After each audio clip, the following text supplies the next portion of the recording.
The ballroom at the Astoria Grand glittered under crystal chandeliers, a cathedral of money and reputation. Glasses clinked. Laughter rose in polite waves. Henry Caldwell lifted his champagne and smiled. "You know," he said lightly, drawing a circle in the air toward his wife, "Isabella's brilliant. Pity she didn't get the beauty to match." The room responded the way rooms like that do. Quick laughter eyes sliding away, no one wanting to be the first to disapprove. Isabella Gray did not flinch.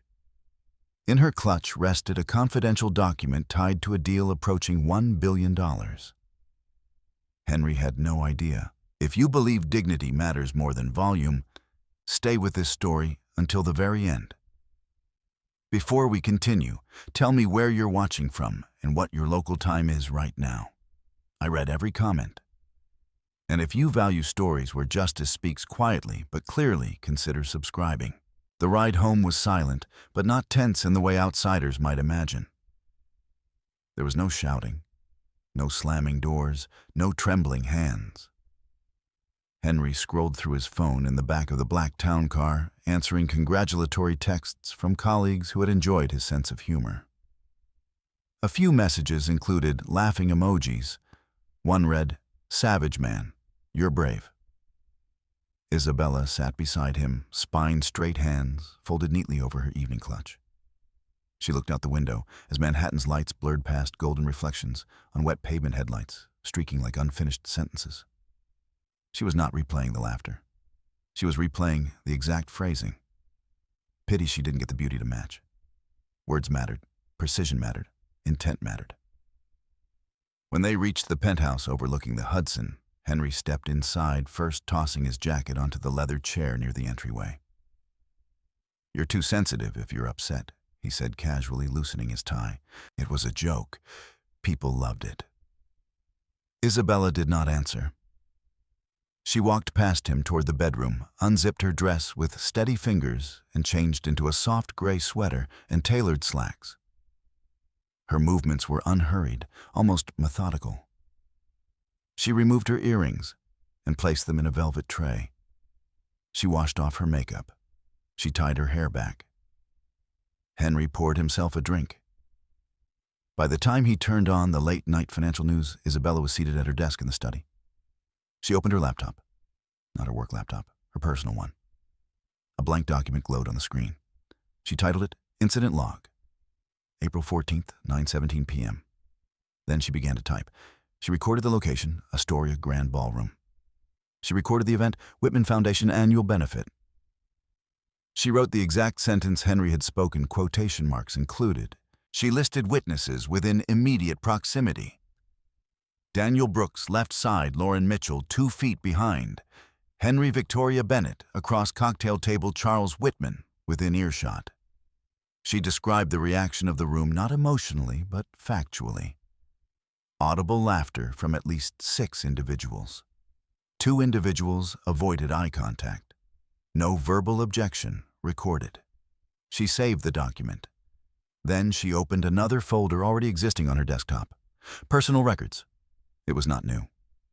Inside were bank statements from the past 11 months, categorized by date. Screenshots of transaction histories. Notes labeled Unusual Transfers. A subfolder titled Caldwell Holdings LLC. Isabella did not assume. She verified. The first time she had noticed a discrepancy into their joint accounts, she had told herself it was a business movement. Henry managed investments. Money flowed constantly in his world. The second time she had taken note. By the third, she had downloaded the statements. Tonight was not about the money, but it fit into a pattern. She closed the folder and opened her encrypted work email instead. There it was. Subject board vote. Project Orchid, confidential. She read it carefully. The acquisition, if approved, would be valued at approximately $987 million. The final valuation could adjust upward depending on performance contingencies. The vote was scheduled in 72 hours. Isabella was not the public face of Project Orchid. That role belonged to Charles Whitman and the investment team. But she was the architect of its legal spine. She had structured the compliance framework. She had identified the regulatory vulnerabilities that could have collapsed the deal during federal review. She had negotiated the indemnity clauses that protected both parties. Without her revisions, the deal would not survive scrutiny. Henry believed she handled paperwork. He had once described her job at a dinner as legal housekeeping.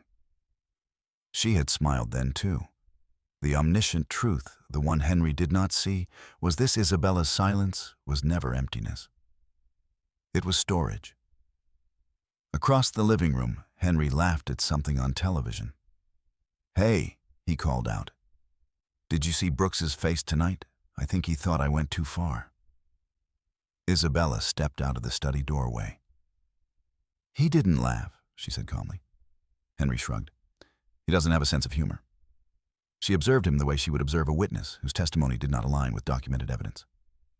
"Good night, Henry." She returned to her desk. At 11:03 p.m., another email arrived. From Victoria Bennett, Isabella, excellent handling of the late-stage diligence issues. The board packet reflects your revisions. We're in a strong position. She read it twice. Victoria was not generous with praise. When she offered it, it was measured. Isabella closed her eyes briefly, not in relief, but in recalibration. 3 days. She opened a small leather notebook from her drawer. Unlike the digital logs, this one held short, handwritten entries. April 14th. Public humiliation. Documented. Pattern escalating. Maintain composure until vote. Under that, she wrote, "Secure financial documentation. Continue review of joint accounts. Consult counsel post-vote." She did not underline it. She did not circle it. She simply closed the notebook. In the bedroom, Henry was already asleep, one arm flung across the mattress, as if occupying more space than necessary. Isabella stood in the doorway for a moment. Once years ago, she had admired his confidence. It had felt protective, anchoring. Over time, it had shifted subtly at first into something else. Correction disguised as care. Jokes disguised as charm. Isolation disguised as sophistication. "People don't like women who take themselves too seriously," he had once told her after she declined to laugh at her own expense. She had adjusted then. Tonight, she did not adjust. She slid into bed without waking him. In the early hours of the morning, Henry stirred and reached for her instinctively. She remained still. The city outside continued its hum sirens in the distance, the low vibration of traffic. At 5:30 a.m., Isabella rose before her alarm. She brewed coffee, black. She reviewed the final draft of the acquisition addendum on her secure tablet, scanning each clause with the same discipline she had used the night before. Precision over emotion, evidence over noise. At 7:12 a.m., Henry entered the kitchen in gym clothes. "You're quiet," he said, grabbing a protein bar. "I'm working." He studied her for a moment, perhaps expecting accusation. Tears of confrontation he could dismiss. None came. "You know I didn't mean it," he added softer now. "You're overthinking." Isabella met his eyes. "I don't overthink," she said gently. "I document." He laughed, assuming it was another joke.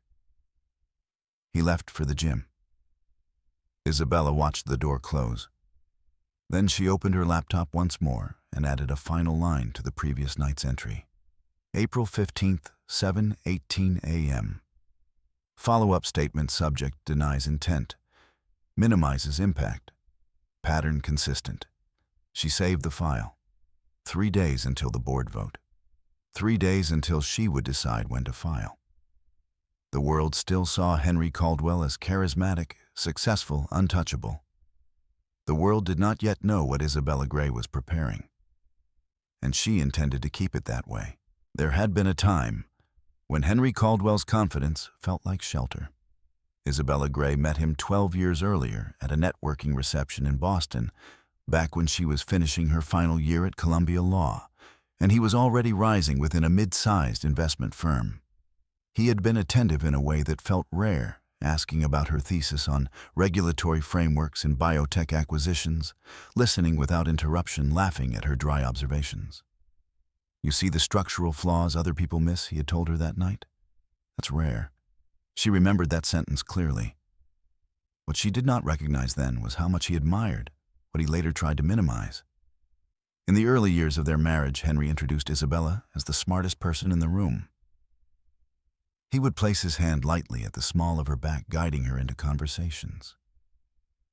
He liked how others looked at her with respect, curiosity. But admiration in Henry had a short shelf life. As his own career accelerated, something shifted. The introductions changed tone.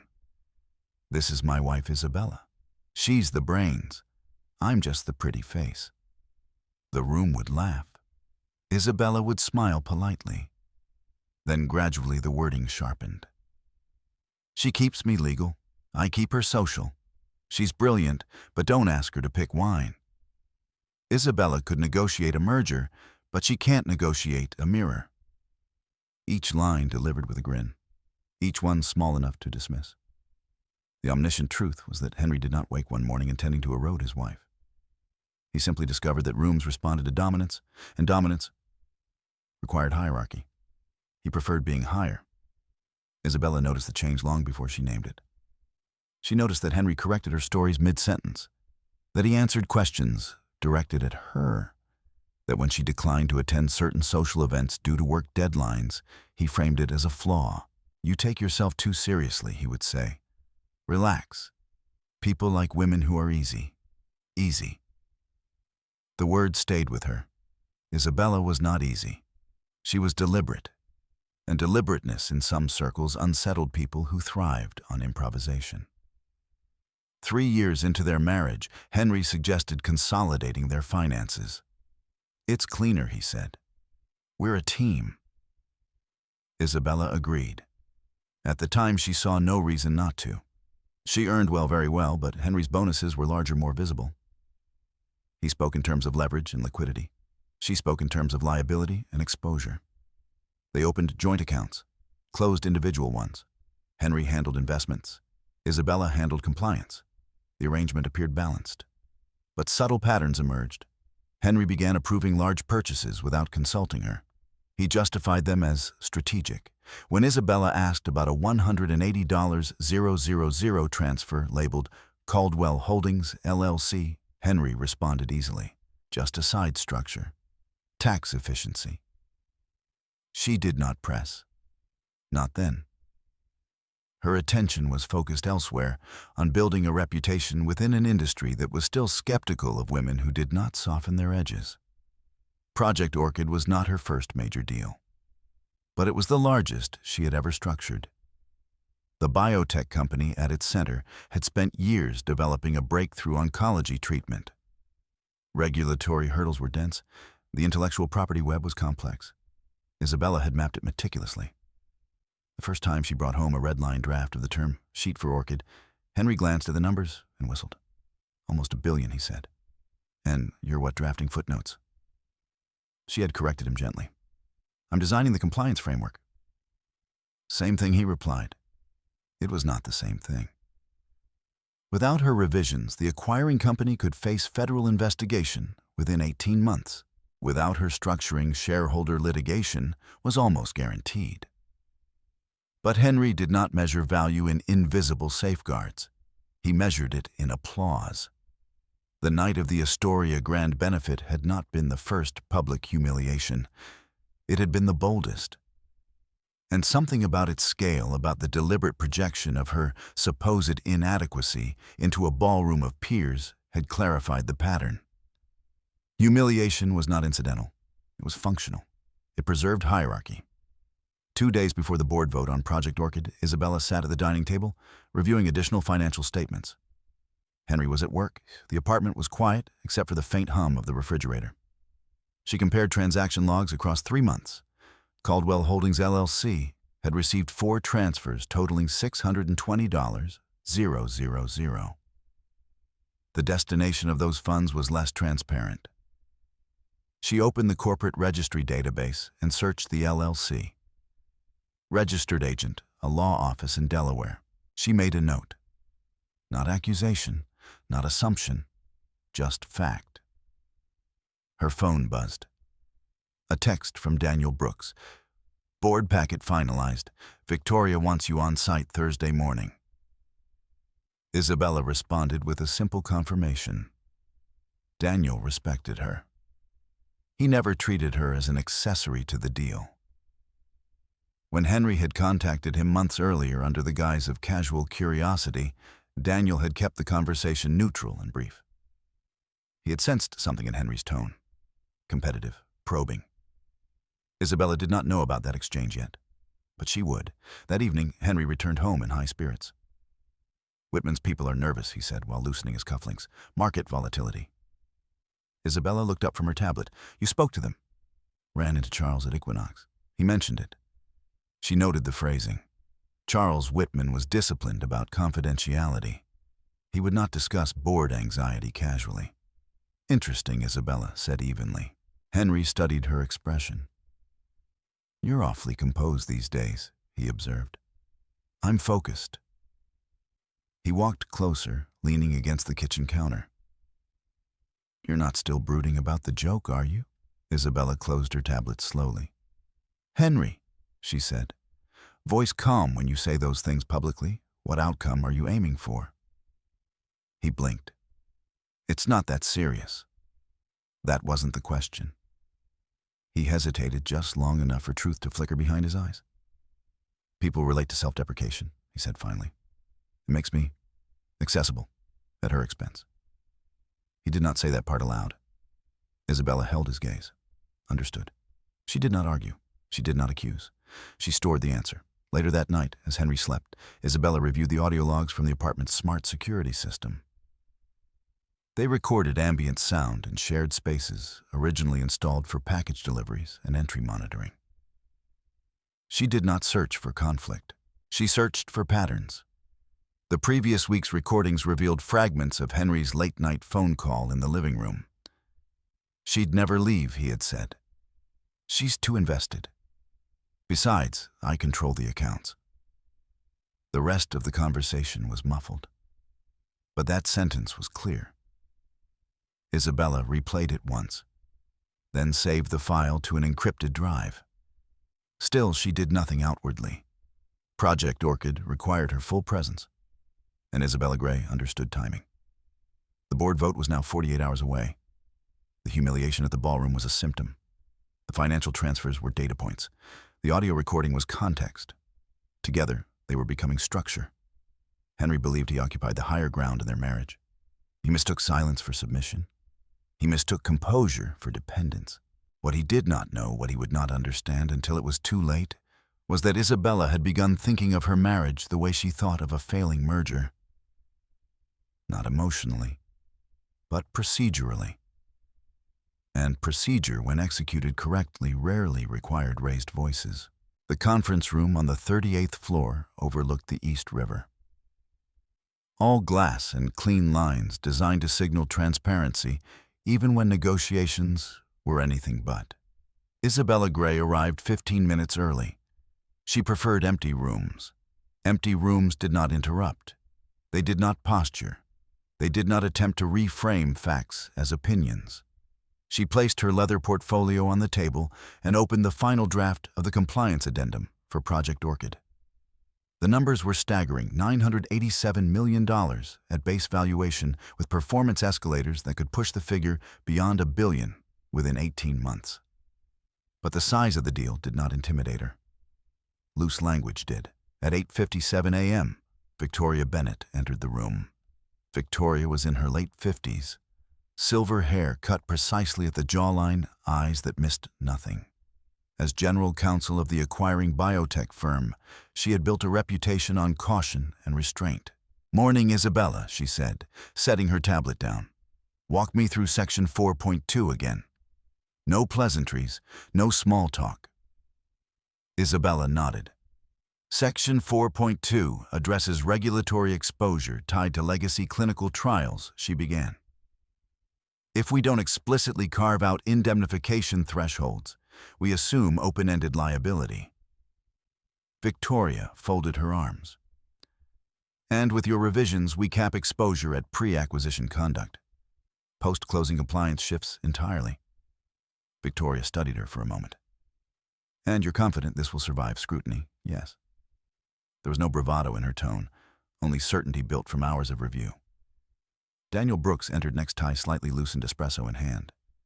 As lead investment banker, he carried the visible weight of valuation, but even he deferred to Isabella on legal architecture. Board packets clean, he said. Thanks to you. She inclined her head. Clarity benefits everyone. Daniel smiled faintly. You make it sound simple. It was not simple. The due diligence phase had uncovered irregularities in subsidiary reporting structures, issues that, if mishandled, could trigger federal investigation. Isabella had identified them early, flagged the risk, and restructured the acquisition vehicle accordingly. Charles Whitman joined them last. The CEO of the target company was composed but visibly fatigued. Years of building his biotech startup had culminated in this moment. Let's get this done, he said. The meeting lasted 2 hours. Questions were raised about regulatory timelines, minority shareholder rights, and cross-border tax implications.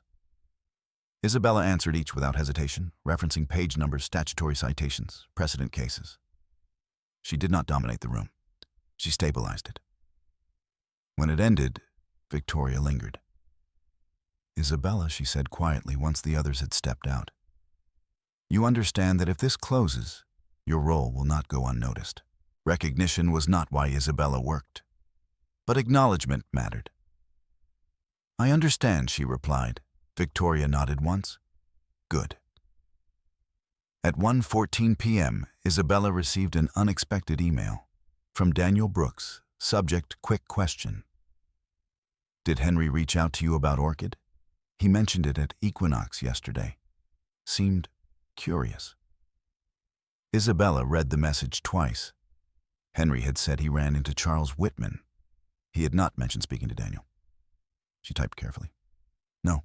Why, Daniel responded within minutes. He asked broad questions about valuation. Nothing specific. I didn't disclose anything, just checking boundaries. Boundaries. Isabella felt something align in her mind. Henry had been probing, not out of interest in her work, but out of curiosity about scale. She closed her eyes, briefly recalibrating. There was no evidence yet of misconduct, only overreach. Still, she opened her incident log and added a new entry. April 16th, 1:26 p.m.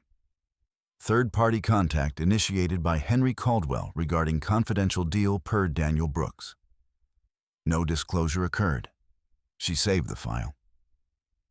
That evening, Henry returned home later than usual. Long day, Isabella asked from the kitchen, where she was reviewing another draft clause. Always, he replied, pouring himself bourbon. You productive. He leaned against the counter. You're at the office early tomorrow, right? Big vote. She paused. How do you know about the vote? He shrugged. You talk in your sleep. She knew that was untrue. Isabella did not talk in her sleep. Interesting, she said evenly. Henry smiled, mistaking her calm for naivety. You know, he added, swirling his drink, if this thing closes near $1 billion, you should really leverage that. Get me in the room next time. She met his eyes. For what purpose? He laughed lightly. Networking, positioning. We're a team, right? The word felt different now. Team implied shared interest. Control implied something else. You don't work in biotech law, Isabella replied. I work in capital. Capital works everywhere. He stepped closer. You underestimate how valuable my connections are. The omniscient truth was this. Henry did not want inclusion. He wanted proximity to power. And Isabella's growing influence unsettled him. I don't underestimate you, she said quietly. I compartmentalize. He frowned slightly. You've changed, he observed. No, she answered. I've clarified. Silence settled between them. Henry broke it with a smirk. Don't get too serious, Isabella. Deals fall apart all the time. She considered that. Yes, she said. They do. Later that night, Isabella reviewed the apartment's smart security dashboard again. There had been motion detection in the study earlier that afternoon at 3:42 p.m. She had been in meetings at that time. Henry's phone location history, accessible through their shared account, placed him near the building. He had come home midday. She opened her work laptop. The login log showed one failed access attempt at 3:47 p.m. Password incorrect. She did not feel anger. She felt confirmation. She documented it. April 16th, 3:47 p.m. Failed login attempt on work device. Henry present in apartment per location data. She closed the file. This was no longer merely emotional erosion. It was boundary violation. Project Orchid's board vote was now 24 hours away. The structural integrity of a billion-dollar acquisition rested partially on her precision. And at home, the structural integrity of her marriage was dissolving under quiet scrutiny. Henry lay asleep by 11:00 p.m., unaware that the architecture of his own authority was being reviewed with the same discipline she applied to contracts. Isabella stood by the window's city lights, reflecting in the glass. In the office, her name was spoken with respect. At home, it was spoken with irony. The contrast no longer confused her. It clarified her. Tomorrow, the board would decide the fate of Project Orchid. Soon after, she would decide the fate of her marriage. Neither decision would be impulsive. Both would be procedural. And procedure, once initiated, did not reverse easily. By morning, the joke had traveled further than the ballroom. It moved the way these things always did, through private group chats, side conversations over coffee, passing remarks disguised as wit. Henry's phone lit up repeatedly at the breakfast counter. He did not hide it. "Lauren says you've become legendary," he said, half amused, half proud. Apparently, the room needed that. Isabella poured her coffee slowly. "Needed what relief?" Henry replied. "Everyone's too serious these days."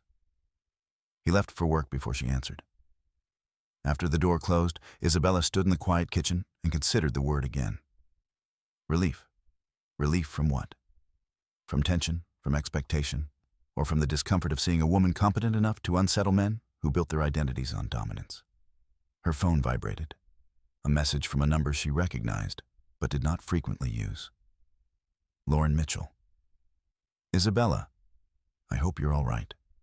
Last night was uncomfortable." Isabella read it without visible reaction. Lauren was a partner at Henry's firm. Intelligent, observant, careful with language. Isabella typed back, "I'm fine. Thank you for checking in." A pause. Then Lauren responded, "For what it's worth, it didn't land well with everyone." Isabella understood what that meant. There had been laughter, but not unanimity. She added a note to her log. April 17th, 8:42 a.m. Lauren Mitchell expressed discomfort regarding Henry's public comment. Not accusation, just corroboration. By midday, another message arrived, this time unintended for her eyes. Henry's iPad rested on the dining table, connected to the same messaging account as his phone. A preview notification flashed across the screen. "Bro, the ugly wife line was brutal. You've got guts." The sender, Mark Ellison. Isabella did not reach for the device immediately. She allowed the notification to fade. Then, with steady hands, she unlocked the screen. She did not scroll emotionally. She scrolled methodically. The thread revealed several responses. "Mark, you sure she's cool with that, Henry? She knows I'm joking. Besides, keeps her grounded." Another message followed minutes later. "Henry can't let her start thinking she's untouchable. Orchid's going to her head." Isabella read that line twice. There it was. Not humor, not accident. Intent. She took screenshots, saved them, transferred copies to her encrypted drive. Then she replaced the iPad exactly where it had been. The omniscient truth settled heavily but calmly around her. Henry was not embarrassed by his words. He was strategic with them. That evening, Henry arrived home energized. "Board vote tomorrow," he said casually. "Big day for you." "Yes. You nervous now?" He studied her face, perhaps searching for insecurity he could soothe or exploit. "You know," he added, loosening his tie, "if this closes, people will start seeing you differently." "In what way? More powerful?" She said nothing. He stepped closer. "Power changes people, Isabella. It reveals them," she replied softly. He smiled, dismissing it. "You're overthinking again." At 9:17 p.m., as Isabella reviewed final board materials, another message appeared on Henry's iPad. Mark. So when do we meet the billion-dollar queen again? Henry, relax. It's just paperwork. I'm the one who understands real money. The word just hovered in Isabella's mind. Just paperwork. She remembered the hours spent dissecting regulatory language, anticipating federal scrutiny, insulating shareholders from litigation. She remembered Victoria's trust, Daniel's deference, Charles's reliance, paperwork. She documented the exchange. Not because it hurt, because it established pattern. Pattern mattered in court. Later that night, Henry took a call in the living room. He did not lower his voice. Yeah, she's wrapped up in it, he said, pacing. But she wouldn't dare leave. Too much at stake. A pause. He laughed lightly. No, I handle the accounts. Always have. The security system recorded ambient audio again. Isabella did not move from the study. She allowed the system to capture what it would. When the call ended and Henry retreated to the bedroom, she exported the audio file. Time-stamped, saved, cross-referenced. The structure was forming more clearly now. Public humiliation, private intent, financial control, attempted boundary breach. The next morning dawned clear and sharp. Board vote day. Isabella dressed in a navy suit, precise tailoring, no ornament. Henry watched her from the doorway. You look intense, he said. I am. He approached, adjusting her collar slightly as though claiming contribution. Remember, he murmured, don't get too proud. She held his gaze. Pride isn't required, she said. Competence is. He laughed softly, misreading her calm as passivity. She left without another word. In the elevator, descending toward the lobby, Isabella reviewed her mental checklist. Board presentation points, contingency responses, post-vote procedural steps. She did not rehearse confrontation. She rehearsed clarity. Upstairs, Henry stood at the window of their penthouse, watching her car disappear into traffic. He felt something he could not name. It was not fear. Not yet. But it was awareness. Isabella was no longer adjusting to him. She was adjusting around him. And that subtle shift unsettled him more than anger ever could. At 10:03 a.m., Isabella entered the boardroom. Victoria nodded once. Daniel closed his laptop. Charles Whitman inhaled slowly. The vote would take place within the hour. Isabella placed her portfolio on the table. In another building across town, Henry refreshed financial news sites, half hoping for announcement, half assuming delay. He believed he controlled timing. He did not know timing had already shifted. In her bag alongside the acquisition documents, Isabella carried something else. A printed summary from Thomas Keller's office. Consultation confirmed. Retainer agreement drafted. To be executed post-vote. She did not feel triumph. She felt alignment. Deals she knew succeeded when risk was identified early and addressed decisively. Her marriage had become a risk structure, and she was done ignoring exposure. As the board members began filing into their seats, Isabella sat straighter. Whatever the outcome of the vote, she would proceed. If Orchid closed, she would file from strength. If it faltered, she would file from clarity.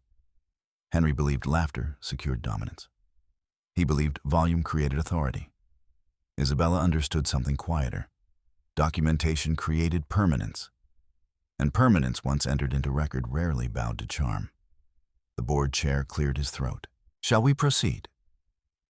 Isabella folded her hands neatly on the table. Yes, she said. The vote did not take long.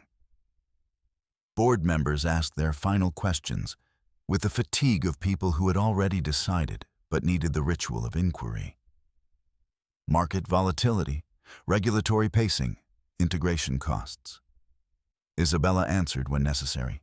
Victoria handled broader legal exposure. Daniel addressed valuation metrics. Charles Whitman spoke about long-term vision. At 11:12 a.m., the chair called for the vote. Hands lifted, one by one, unanimous. Project Orchid moved forward to finalization. There was no applause, no cinematic swell of music. Just nods, exhalations, the quiet gravity of a decision nearly $1 billion wide. Victoria turned to Isabella. Excellent work, she said simply. Daniel extended his hand. Couldn't have done it without you. Isabella shook it once firmly. She did not smile widely. She did not celebrate. She made a note in her calendar, final documentation review. 4:00 p.m. procedure, never paused for emotion. By early afternoon, congratulatory emails began arriving. Internal acknowledgments, measured praise. Charles Whitman sent a brief message. Your precision protected us. Isabella archived each email in a folder labeled Orchid Confirmation.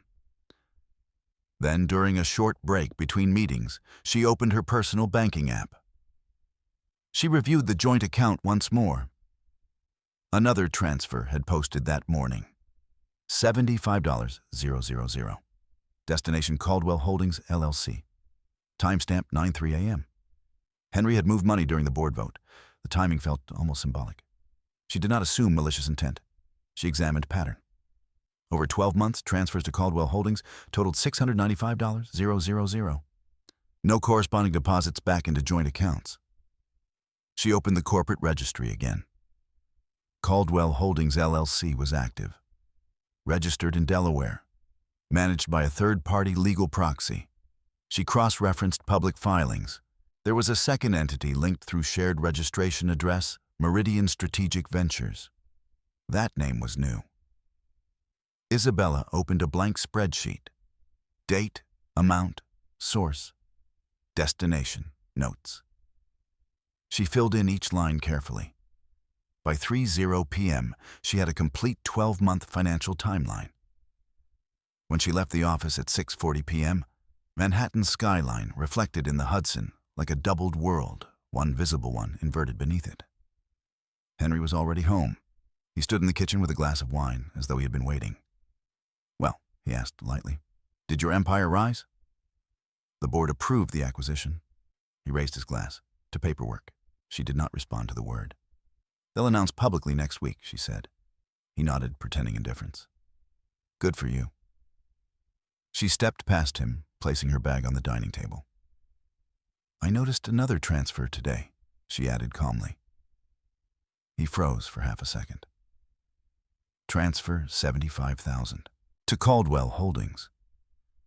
His expression shifted quickly into practiced ease. Business structuring. You know how it works. I do, she said. Explain this one. He set his glass down. Why are you auditing me? I'm reviewing shared assets.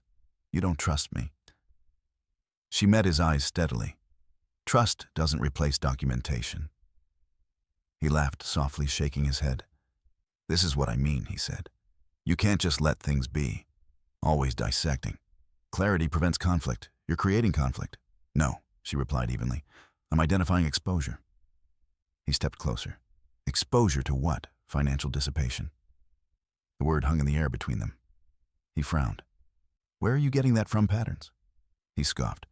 You think I'm stealing from you. I think you're transferring joint funds into entities I don't control. Because I manage investments. With transparency, she added. His voice sharpened slightly. You're overreacting. She said nothing. Silence in Isabella's hands was not surrender.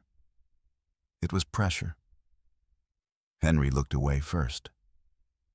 You've changed, he muttered. She did not correct him. That night, after Henry fell asleep, Isabella emailed Rachel Monroe. Subject: consultation request. I need a forensic review of joint accounts and linked entities. Discreet. Rachel responded within the hour.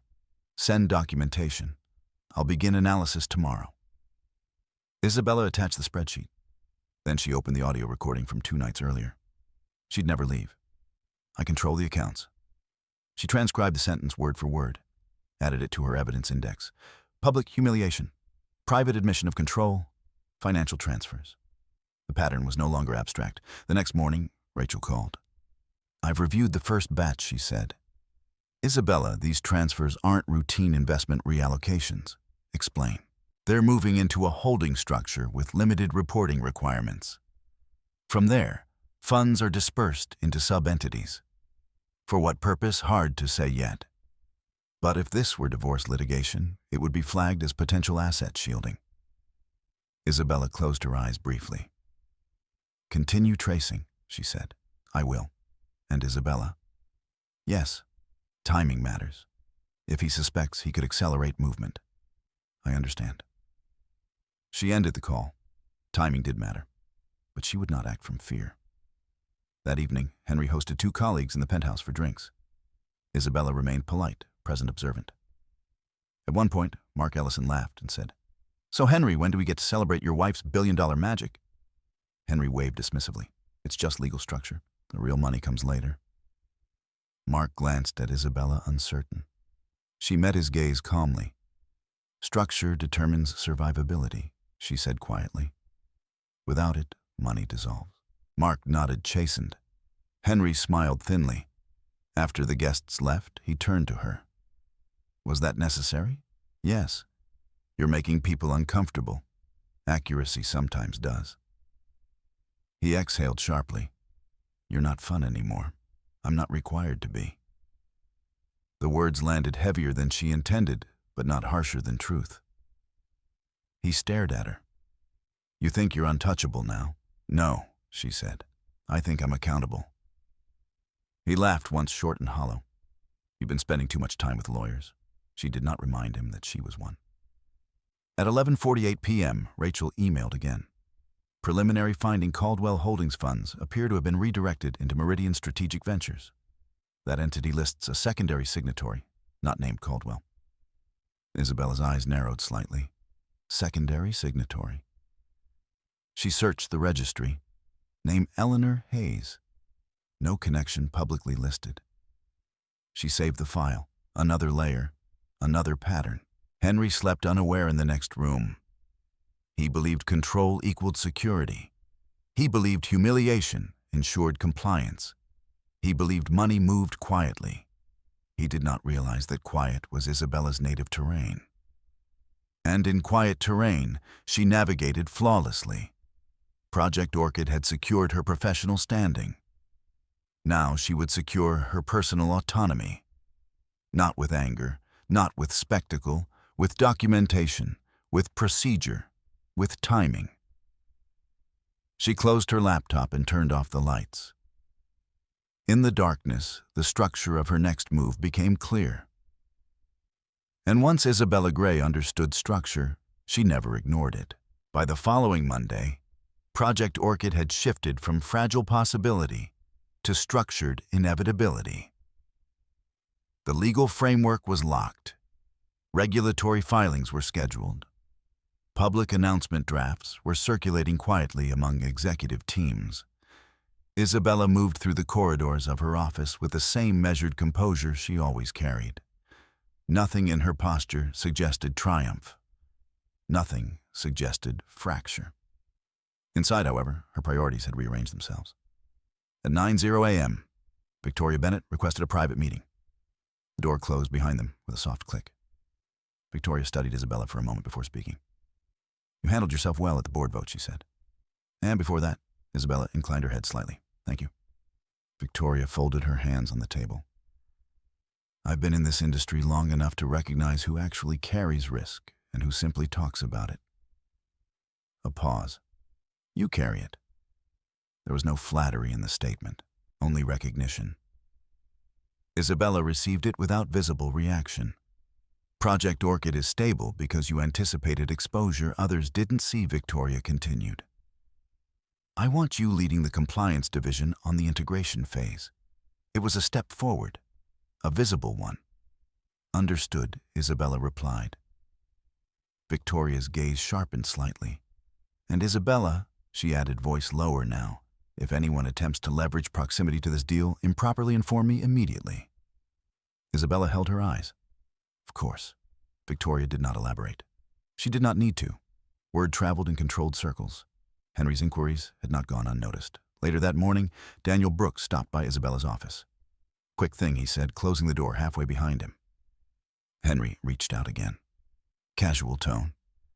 Asked if there were investment opportunities tied to Orchid's suppliers. Isabella did not react outwardly. "What did you tell him? That I don't discuss vendor structures externally?" Daniel hesitated. It felt opportunistic. It was, Isabella said calmly. Daniel studied her expression. You all right? Yes. He nodded once. If he contacts me again, I'll redirect him to Victoria. That would be appropriate. When he left, Isabella opened her incident log once more. April 21st, 10:47 a.m.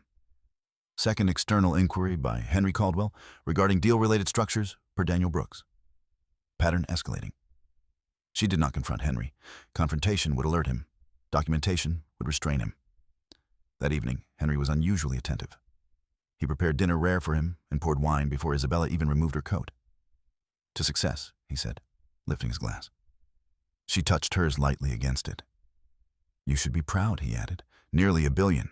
Structure, she corrected gently, not ownership. He smiled thinly. You always downplay.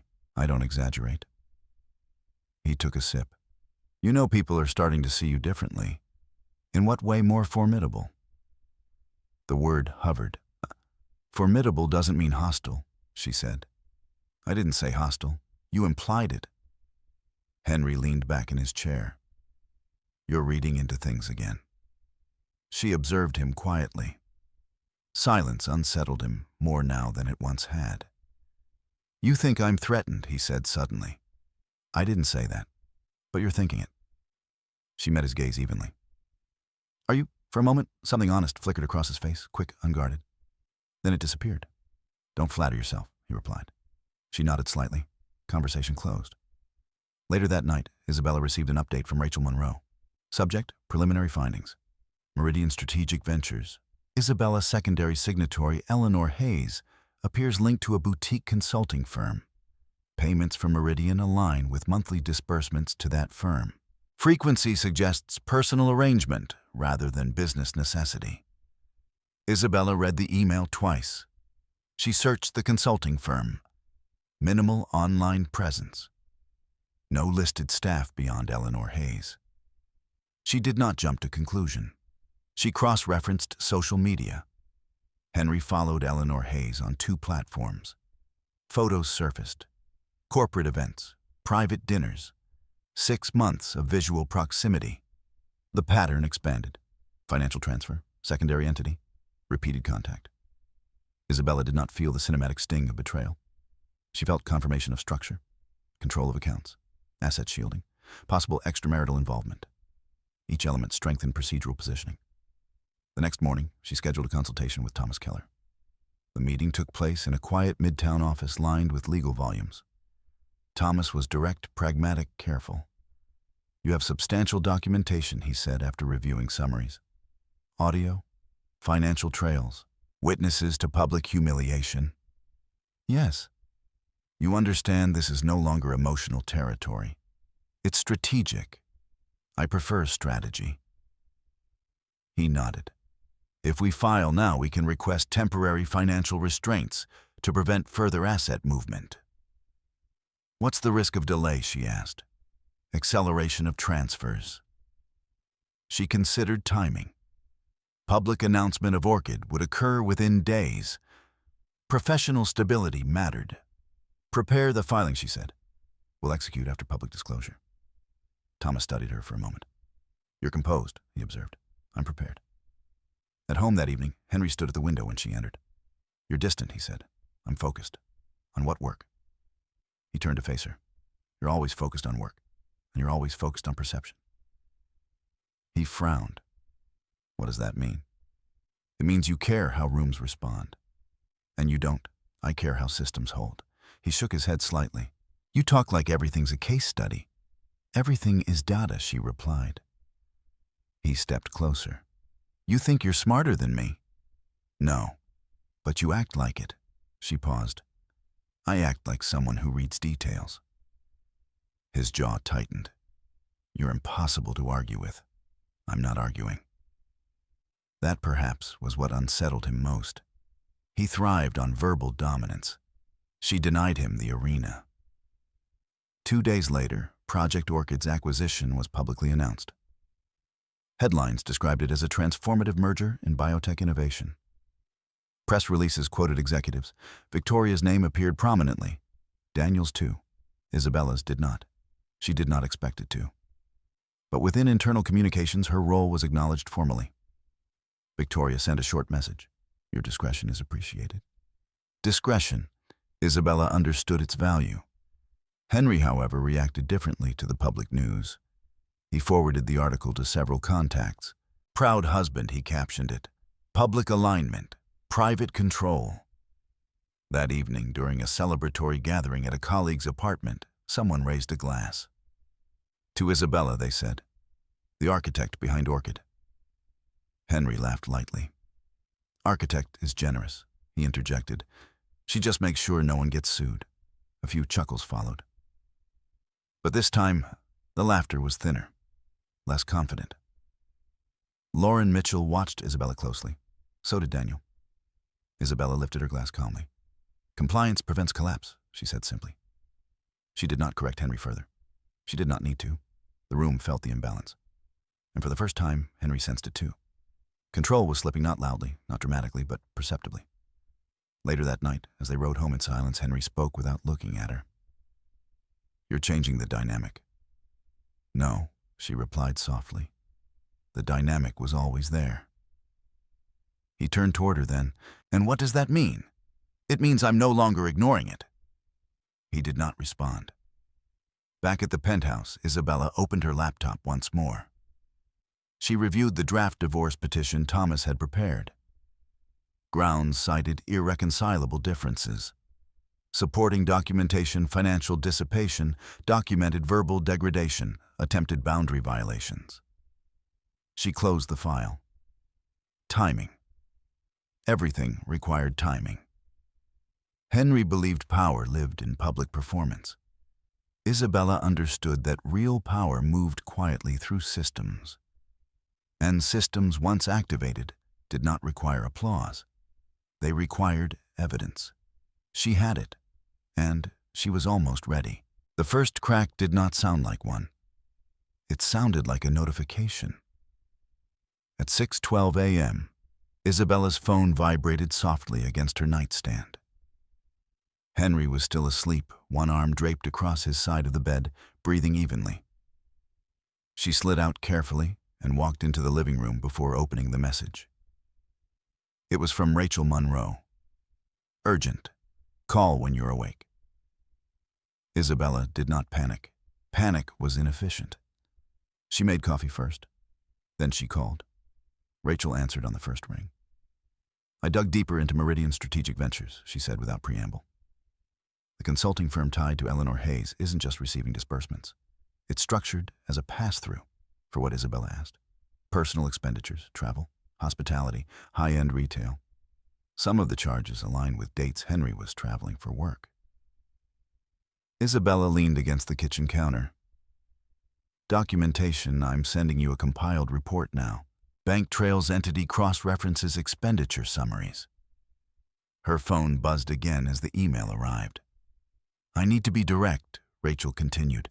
This isn't tax efficiency. It's concealment. I understand. Are you safe? The question lingered. Yes, Isabella said calmly. Continue the review. When she ended the call, she opened the report. The transactions were meticulous in their pattern. Funds transferred from joint account to Caldwell Holdings. From Caldwell Holdings to Meridian Strategic Ventures. From Meridian to Eleanor Hayes Consulting. From there, charges boutique hotels in Miami. Private dining reservations, jewelry purchases, airline upgrades. She did not search for emotional injury. She mapped exposure. And then she noticed something else. A wire transfer scheduled for the following week, $250,000 pending authorization. That was new. She checked the authorization requirement. Dual approval required for transfers above $200,000. Her approval. The request had been initiated but not yet executed. Timing. Henry had assumed she would not review the account closely this week. He had miscalculated. That evening, Henry returned home slightly agitated. Long day, Isabella asked neutrally. Always, he replied, loosening his tie. Market's jumpy.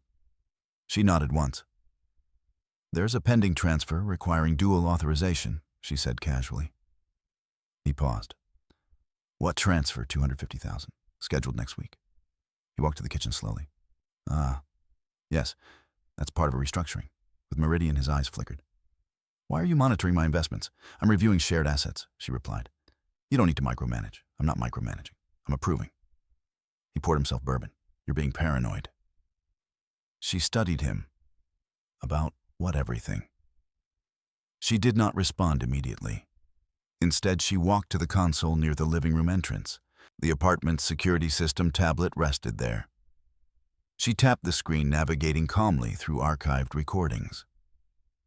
Henry watched her. What are you doing? She selected a file. April 19th, 11:48 p.m.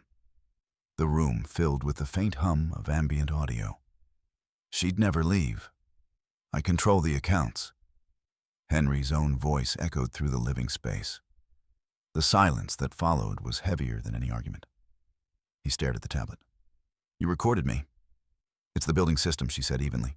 You know that. His jaw tightened. You had no right. It records automatically. He laughed once sharp. You're spying on me, now I'm reviewing documentation. You twisted that out of context. She turned off the playback. Explain the context. He hesitated. It was just talk. With whom? That's not the point. It is, she said quietly. He stepped closer. You're trying to build something, he accused. A case. She met his eyes without blinking. I'm building clarity. You're overreacting. Am I? He looked away first. You think because your deal closed, you suddenly outrank me. This isn't about ranking. It's always about ranking. There it was. Not partnership, hierarchy. She did not raise her voice. The pending transfer won't be approved, she said calmly. His head snapped back toward her. You can't block my capital. It's not your capital alone. You don't understand how these structures work. I do, she replied. I designed one worth nearly $1 billion. The statement was not boastful. It was factual. He exhaled sharply. You're impossible. No, she said. I'm accountable. He grabbed his jacket. I need air. He left without another word. The door closed harder than usual. Isabella stood still for several seconds. Then she walked back to the study. She opened her evidence index and added a new entry. April 23rd, 7:42 p.m. Playback of recorded statement regarding account control. Subject confronted. Reaction defensive evasive. She attached the file. Then she opened the Meridian report again. Eleanor Hayes. She searched further. Public photos confirmed 6 separate dinners with Henry over the past 8 months. None of them had been mentioned. She documented dates. Cross-referenced with business travel entries in Henry's calendar. Overlap complete. She did not cry. She did not rage. Infidelity, when paired with financial concealment, was no longer emotional betrayal. It was litigation leverage. At 10:14 p.m., Henry returned. His expression had shifted from anger to calculation. You're escalating this unnecessarily, he said. I'm documenting. You'll destroy everything. Everything built on concealment collapses eventually. He stepped closer again. You wouldn't. She tilted her head slightly. Wouldn't what leave? The word hung in the air. She regarded him steadily. You said I'd never leave. That was talk. Was it? He swallowed. You're being dramatic. No, she said softly. I'm being precise. He stared at her, searching for the woman who once softened conflict, who once absorbed his humor to preserve peace. She was still there, but she was no longer absorbing. You think you have power now, he said. I have documentation. That's not power. In court, she replied evenly, it is. The silence that followed felt different, not charged, measured. Henry saw it then, not fear in her eyes, not anger, finality. He looked toward the study. You've been planning. I've been reviewing. For how long? She did not answer. He laughed weakly. This is insane. She closed the tablet and set it down. The transfer won't be approved. She repeated calmly. We'll discuss financial transparency with counsel. The word counsel landed heavily. You already spoke to a lawyer, yes? He stepped back slightly as though something invisible had shifted beneath his feet. You blindsided me. I documented patterns. That's not the same. It is. He ran a hand through his hair. You're overcomplicating this. No, she said. I'm resolving it. He looked at her for a long moment. And for the first time, Henry Caldwell understood something he had miscalculated. Isabella was not reacting. She was proceeding. And procedure once initiated, rarely reversed. Henry did not sleep that night. Isabella did. Not deeply, not peacefully, but sufficiently. When she rose at 5:45 a.m., the apartment felt altered like a room after heavy furniture had been shifted slightly off-center. Henry was already in the kitchen, dressed earlier than usual, tie knotted too tightly. You blindsided me, he said again without greeting.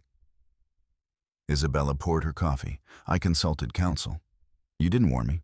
I wasn't required to. He stared at her. Marriage isn't litigation.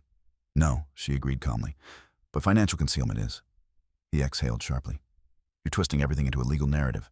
I'm responding to documented behavior. He shook his head. You're overreacting. Isabella did not answer. The absence of argument unsettled him more than accusation. You think I'm some villain, he continued. I think you moved joint assets without transparency. It's strategy. It's dissipation. The word hung in the air again. Henry's jaw tightened. You're really going to use that language, yes? He stepped closer. You'll destroy my reputation.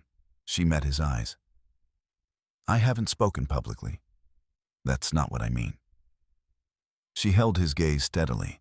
Reputation, she knew, did not fracture because of exposure. It fractured because of action.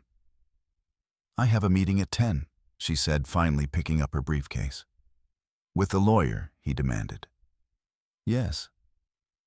Thomas Keller's office was quiet, in the way spaces built for consequence often are. Sunlight filtered across the polished conference table as Isabella laid out printed copies of financial trails, audio transcripts, and screenshots of messages. Thomas reviewed them methodically. The evidence is strong, he said, particularly the dual approval transfer. That demonstrates attempted asset movement. I haven't declined it yet, Isabella replied. Good. Leave it pending. We'll reference it in the filing. He flipped through the transcript of Henry's recorded statement. She'd never leave. I control the accounts. Thomas looked up. This shows intent. Yes. You understand that once we file, there's no informal repair. I understand. He studied her expression. You're not angry? No. Not vindictive? No. Why now? Isabella folded her hands on the table. Because structure matters. Thomas waited. When a system is compromised, she continued, it requires correction, not negotiation. He nodded slowly. We'll file for divorce citing irreconcilable differences, he said. We'll include motion for temporary financial restraint to prevent further transfer of marital assets. And discovery immediate. She inhaled once. Proceed. He slid the signature page toward her. She read it fully. Every clause. Every procedural reference. Then she signed. Henry received notice 2 days later, not from Isabella, from a courier. He was in his office when the envelope arrived. Heavy paper, firm letterhead. His assistant knocked lightly. Messenger for you. He signed without suspicion. When he opened the envelope and scanned the first page, the color drained subtly from his face. Petition for dissolution of marriage. Motion for temporary restraining order on marital assets. He read the name at the bottom twice. Isabella Gray. His phone buzzed almost immediately. Her name, he answered. You filed, he demanded. Yes, you didn't even talk to me. We talked, she replied evenly. You dismissed. You're blowing this out of proportion. I'm addressing it proportionately. You think you'll freeze my accounts? I think the court will review documentation. His voice dropped lower. You're making a mistake. She paused. On what basis? We can work this out. By restoring transparency, He hesitated. That's not the point. It is. He ran a hand through his hair. You'll embarrass us. Public embarrassment occurred at the Astoria Grand. That was a joke. The record will reflect context. He fell silent. Isabella, he said finally, voice softening. Don't do this. It's already filed. The temporary financial restraint was granted within 48 hours. No transfers exceeding a modest threshold could occur without mutual consent or court approval. The pending $250,000 wire was automatically halted. Henry stared at the notification on his banking dashboard in disbelief. His autonomy, something he had taken for granted, had narrowed. He called Isabella again that evening. You froze everything. The court did. You pushed it. I provided documentation. He laughed bitterly. You've been planning this for months. I've been observing. You're ruthless. She considered that. No, she said quietly. I'm procedural. Discovery began quickly. Rachel Monroe submitted her forensic report formally. Line-by-line documentation of asset flow. Caldwell Holdings, Meridian Strategic Ventures, Eleanor Hayes Consulting. Subpoenas were issued. Henry's attorney retained hastily requested extension. Thomas Keller denied delay. Your client initiated asset shielding, he wrote in response. Expedited discovery is appropriate. Henry's composure in public began to thin. At a networking event the following week, he attempted his usual charm. But whispers had started. Not accusations, questions. Lauren Mitchell approached him carefully. Henry, she said, is everything all right? Fine. He replied too quickly. She filed, Lauren said gently. He stiffened. You're taking her side, I'm observing. The word struck him harder than criticism. Meanwhile, Isabella continued her work without visible disruption. Project Orchid entered integration phase. Victoria called her into another meeting. I heard about the filing, Victoria said calmly. Yes. Does it affect your performance? No. Victoria nodded once. Good. Your work stands independent of your marriage. I agree. Victoria studied her for a moment. Documentation wins cases, she said quietly. Yes. At home, the penthouse felt divided, though no physical barriers had been placed. Henry occupied the living room more often now. Isabella worked in the study. Conversations were brief, logistical. You'll regret this, he said one evening. On what grounds, she asked. You're dismantling our life. She looked at him steadily. Our life was already restructured. That's legal language. It's accurate. He stared at her. You don't even seem hurt. Hurt doesn't alter procedure. You're cold. She tilted her head slightly. I'm clear. He turned away. For the first time, Henry Caldwell understood that dominance required participation. And Isabella had withdrawn hers. The court schedule was set. Preliminary hearing in 3 weeks. Discovery ongoing. Financial trails expanding.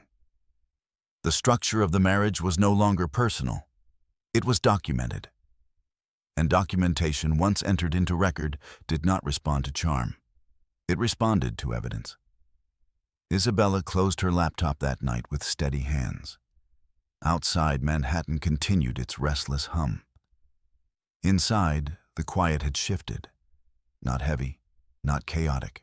Resolved. The system was moving forward.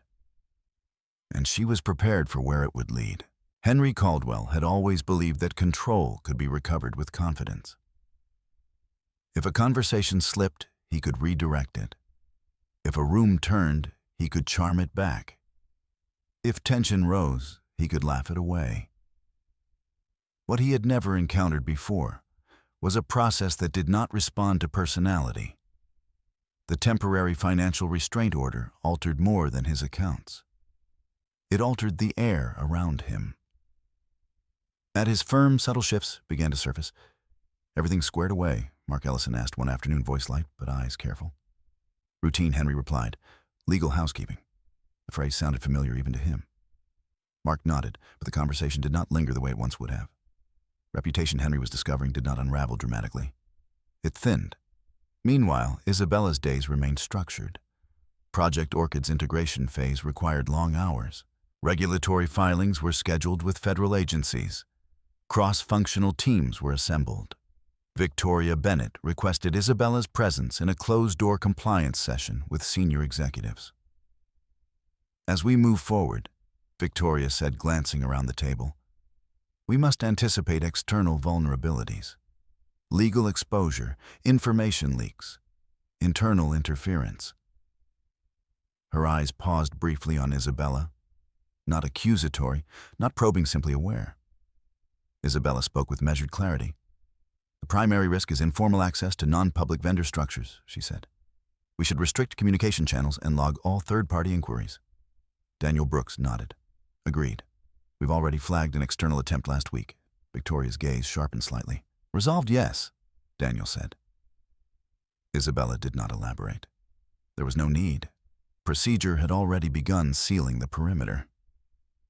Henry's attempts to reassert himself shifted direction. If financial control was temporarily restricted, influence might compensate. He reached out directly to Charles Whitman. The email was casual. Charles, congratulations again on Orchid. Let's grab dinner soon. Might be interesting to discuss supply chain investment angles. Charles, disciplined and wary, forwarded the message to Daniel. Daniel forwarded it to Victoria. Victoria forwarded it to Isabella with one sentence. This needs documentation. Isabella added the email to her growing evidence index. April 29th. Direct contact with CEO regarding vendor-related investment opportunity post-filing. She did not respond to Henry about it. She did not confront. She logged. The preliminary hearing approached. Thomas Keller prepared the motion package carefully. Your audio file will be admissible, he explained during their strategy session. It's from a disclosed home security system. And the financial trail, Isabella asked. Strong, especially paired with a pending $250,000 transfer. He leaned back in his chair. Expect his counsel to argue misinterpretation, overreaction, emotional instability. Isabella absorbed that without visible reaction. Do I respond? You answer factually. No commentary. She nodded. She had no intention of commentary. 3 nights before the hearing, Henry attempted something different. Not anger, not dismissal, charm. He entered the study quietly where Isabella was reviewing integration documents. You look exhausted, he said softly. I'm not. You don't have to do this. She continued typing. Do what? Turn everything into a war. It's not a war. He moved closer. It feels like one. She closed her laptop slowly and looked at him. A war implies mutual aggression, she said calmly. This is a legal correction. His expression flickered. You really think I'd destroy you financially? I think you attempted to insulate assets. That's strategic. In divorce, it's dissipation. He exhaled sharply. You've already decided I'm guilty. I've decided the pattern is documented. Silence settled. He tried one last angle. Isabella, we built this life together. Yes, you're walking away from it. She regarded him steadily. No, she said softly. I'm walking away from erosion. He stared at her as though searching for remnants of the woman who once absorbed his sarcasm with a smile. She was still composed, still quiet, but no longer accommodating. The morning of the preliminary hearing arrived gray and windswept. The courthouse in Lower Manhattan carried its usual rhythm lawyers with leather briefcases, couples seated apart on wooden benches, quiet murmurs beneath high ceilings. Henry arrived first, flanked by his attorney. He looked composed. Impeccable suit, controlled posture. Isabella entered 10 minutes later with Thomas Keller. Her expression was neutral, neither hostility nor sorrow, just clarity. When their eyes met briefly across the corridor, Henry attempted a faint smile. She did not return it. Inside the courtroom, proceedings moved efficiently. Thomas presented the motion for temporary financial restraint extension and expanded discovery. He referenced documented transfers, the pending wire, the secondary signatory. Henry's attorney objected to characterization. Speculative, he argued. Thomas responded evenly. Documented. The judge requested the audio file transcript. Thomas handed it forward. She'd never leave. I control the accounts. The courtroom was silent for a moment longer than necessary. Henry's jaw tightened. His attorney leaned toward him, whispering urgently. The judge looked over his glasses. Mr. Caldwell, can you clarify the context of this statement? Henry shifted slightly in his seat. It was taken out of context, he said carefully. Private conversation. Regarding joint financial control, it was hyperbole. The judge glanced at the financial report. Hyperbole paired with nearly $700, 000, in structured transfers. Henry hesitated. The silence felt heavier now. Not humiliating, exposing. Isabella sat upright, hands folded neatly in her lap. She did not look at him. She did not need to. The judge ruled to maintain financial restraints and expand forensic review. Given documented transfer patterns, he said, further examination is warranted. A measured decision, not dramatic, not theatrical, but decisive. Outside the courtroom, Henry's composure fractured slightly. You're enjoying this, he muttered. No, Isabella replied. You finally feel powerful. This isn't power. Then what is it? She looked at him directly. Accountability. He shook his head. You've changed. No, she said again. I stopped adjusting. Thomas gently guided her toward the exit. Henry remained standing in the corridor, momentarily still. For the first time, he was navigating a system that did not respond to confidence. It responded to records. And the records were clear. That evening, Isabella returned to the penthouse one final time before relocation arrangements began. Boxes lined the hallway quietly. No shouting, no spectacle, just transition. Henry stood near the window. You're really leaving, he said. Yes. He searched her face. No anger, no tears. She considered that. Emotion doesn't alter documentation, she replied softly. He looked away.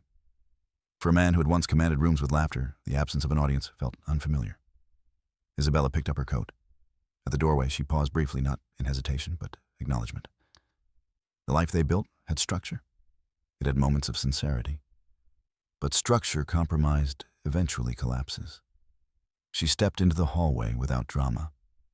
The door closed gently behind her.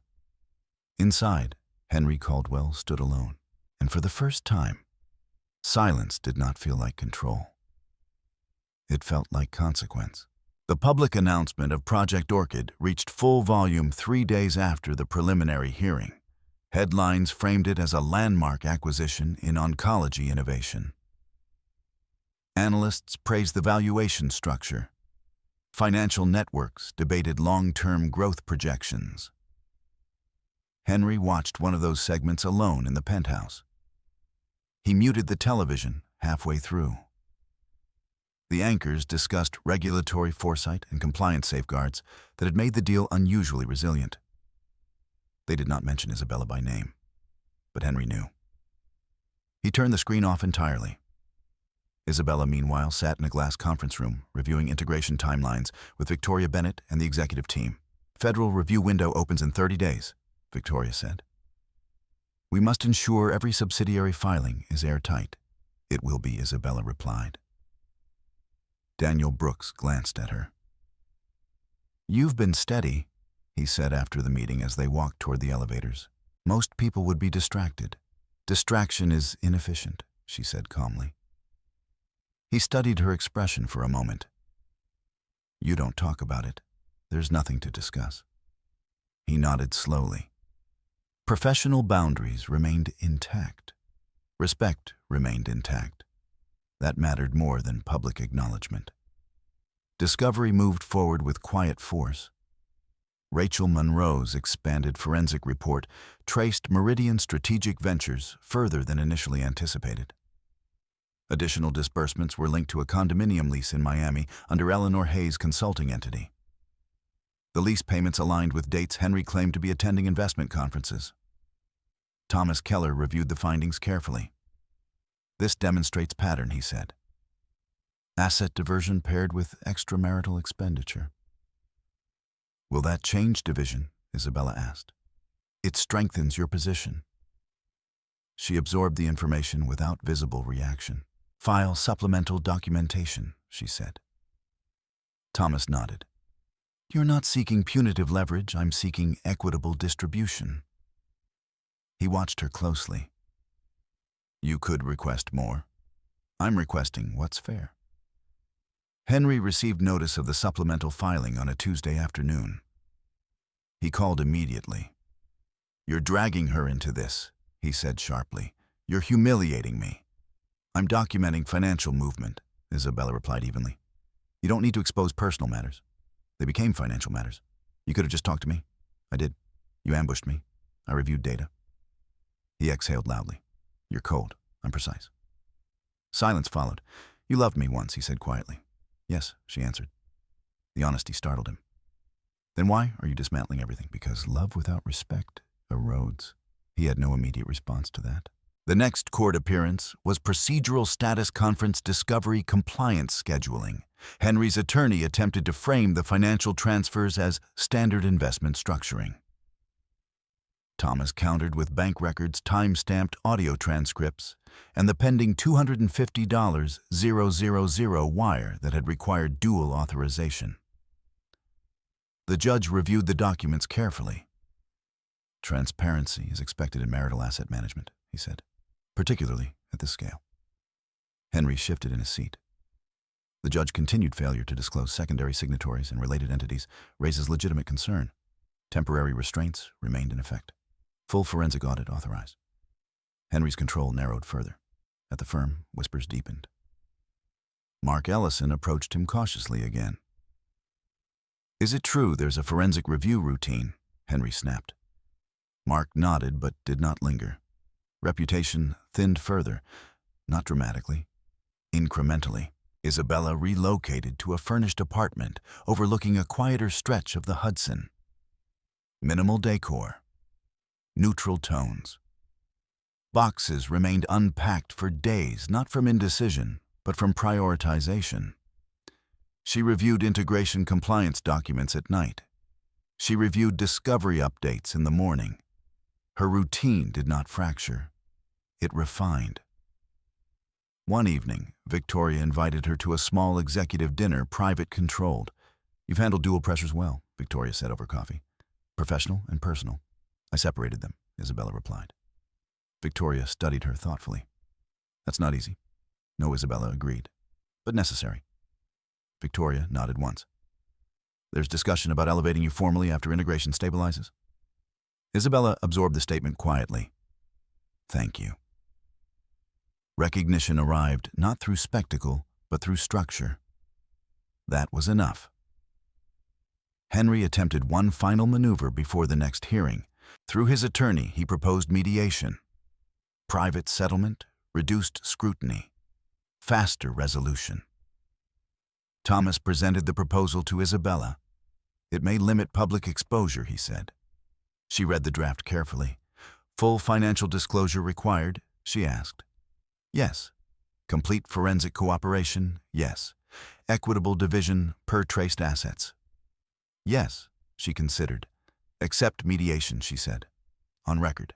Thomas nodded. You're certain? Yes. She did not seek drawn-out punishment. She sought conclusion. The mediation session took place in a neutral conference center downtown. No courtroom benches, no elevated judge. Just attorneys' binders and structured negotiation.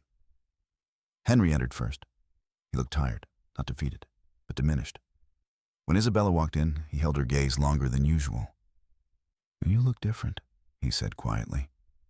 I am different, she replied. The mediator outlined parameters. Full disclosure, asset tracing, equitable split. Rachel's forensic findings were summarized. The Miami lease, the consulting disbursements, the layered transfers.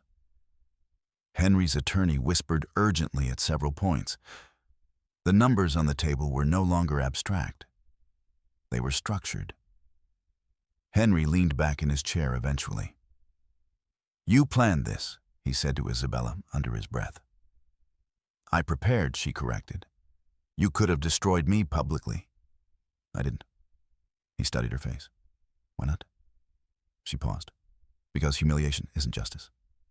He looked down at the table. That sentence settled between them more heavily than any accusation.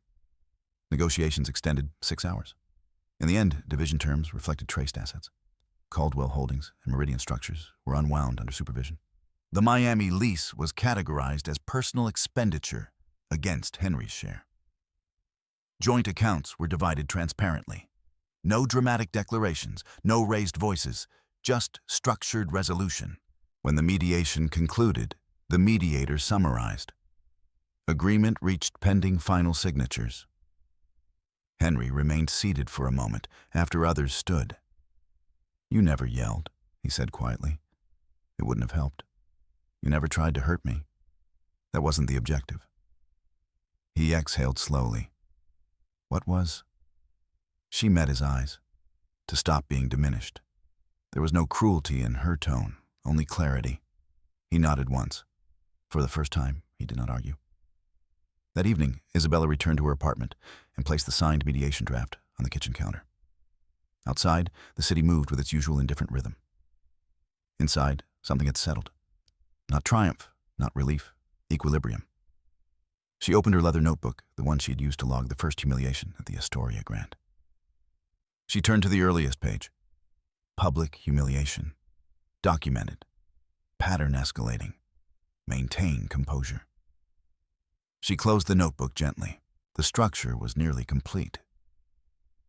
And Isabella Gray, who had once been reduced to a punchline in a glittering ballroom, now stood exactly where she intended to stand. Not louder, not harsher, simply intact. The final forensic summary arrived on a Thursday morning. Isabella was at her desk reviewing integration compliance checklists when Rachel Monroe's email appeared with the subject line, "Comprehensive Asset Trace Final Report." Isabella opened it immediately. The document was 47 pages long, structured, indexed, cross-referenced. Every transfer from the joint account had been mapped, Caldwell holdings dismantled into component layers, Meridian strategic ventures fully exposed, the Miami condominium lease documented with dates, payment trails, and linked travel itineraries. One section was highlighted.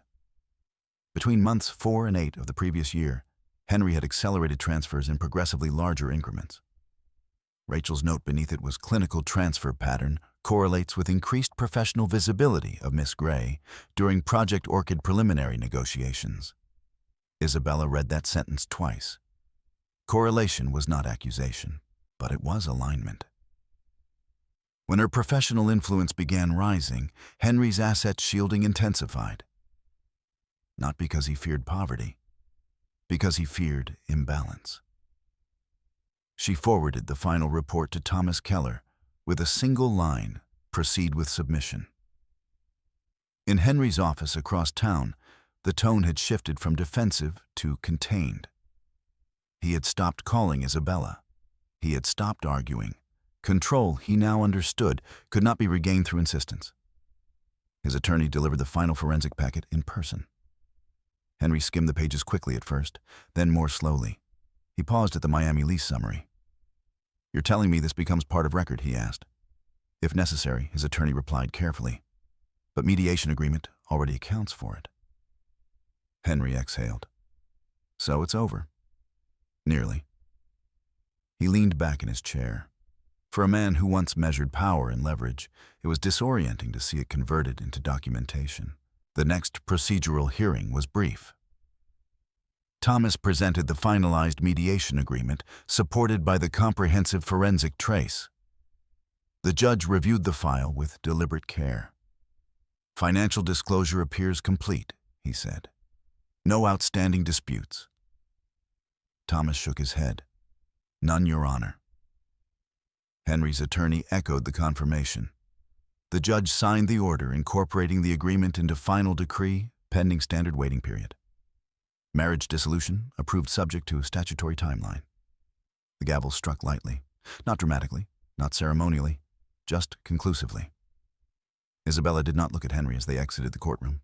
She did not need to witness reaction. The system had spoken. Outside reporters clustered near the courthouse steps, but not for them. Another high-profile case had drawn attention. Isabella walked past unnoticed. That anonymity suited her. Henry paused briefly behind her. For a moment he seemed as though he might speak. He did not. He turned in the opposite direction. Back at the office, Victoria Bennett closed her door behind Isabella. "I heard the agreement finalized," she said. "Yes, and it's complete." Victoria studied her face. "You've handled this without spectacle. Spectacle wasn't necessary." Victoria nodded slowly. "There's a lesson in that." Isabella did not ask what lesson. She already knew. The official public closing of Project Orchid was announced that same week. Press coverage intensified. Industry analysts credited the acquisition's durability to exceptional regulatory foresight. Within internal communications, Victoria formally appointed Isabella to lead compliance integration. The announcement was concise. No exaggeration, no fanfare, just acknowledgement. Daniel stopped by her office later that afternoon. "Congratulations," he said. "Again. Thank you. You ever think about writing a book on structural integrity?" he added lightly. She almost smiled. "Structure isn't glamorous. It wins," he replied. Yes, it did. Henry's firm released a carefully worded statement regarding personal matters resolved amicably. He approved the language without revision. There was no mention of forensic review, no mention of asset dissipation, just neutrality. His colleagues adjusted. Conversations resumed their professional tone. But something had shifted permanently. Respect once assumed now required rebuilding. That evening, Isabella returned to her apartment overlooking the river. The divorce decree draft lay on the kitchen counter, awaiting final clerk processing. She poured herself a glass of water, not wine. Her phone buzzed. A message from Lauren Mitchell. "I heard it's finalized. I hope you're all right." Isabella responded simply. "I am." Lauren replied, "For what it's worth, you handled everything with dignity." Isabella set the phone down. Dignity was not something she had aimed to display. It was something she refused to relinquish. She opened the leather notebook again. The first entry from the Astoria Grand felt distant now. Public humiliation. Documented. She turned the page and began a final entry. Case concluded. Assets divided equitably. Professional standing intact. Personal integrity preserved. She closed the notebook slowly. There would be no more entries in it. It had served its purpose. A week later, the clerk's confirmation arrived. Final decree of dissolution. Isabella read every page carefully, not because she doubted it, because completion deserved attention. She signed the acknowledgement receipt. The marriage of Isabella Gray and Henry Caldwell was legally dissolved. There were no fireworks, no collapse, just paperwork. Paperwork that once dismissed as trivial by Henry now carried the full weight of consequence. That night she stood by the window, looking out over the water. In another part of the city, Henry likely stood by glass as well. Different view, different silence. The difference now was not financial, not professional. It was structural. Isabella had removed herself from erosion. She had not retaliated. She had not humiliated. She had not sought applause. She had documented. And documentation had done what argument never could. It had ended what needed ending. Her phone buzzed once more. A calendar reminder. Integration review meeting, 8:30 a.m. She smiled faintly at the predictability of it. Life did not pause for endings. It restructured. Isabella turned off the lights and prepared for sleep. Tomorrow would look similar to yesterday. Meetings, reviews, strategy. But beneath the routine was something steady. Not triumph, not relief, alignment.